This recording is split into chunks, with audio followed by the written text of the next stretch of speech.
Hello guys, আসসালামু আলাইকুম। তো আজকে আমরা নিয়ে আসছি আমাদের দুই রাজমশাইয়ের জন্য একদম স্পেশাল রাজকীয় খাবার।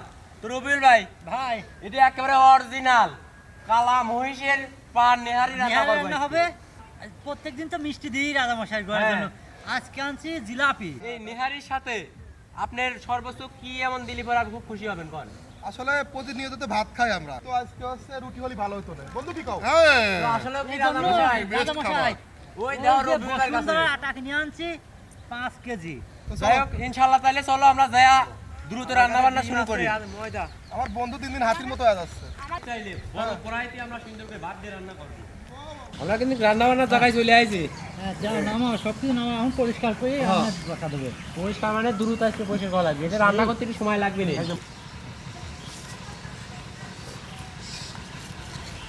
নেহারে কিন্তু সেরকম বড় বড় পিস হয়, হ্যাঁ মানে সেই বড়, এই দেখো এ তো স্টিক সুষণ দিলি পরে ক্যালসিয়াম বাড়াবে। ক্যালসিয়াম পক করে বাড়া আসবে, রাজারও শরীরে সেই ক্যালসিয়াম ধরো ধুয়ে নিয়ে আসো।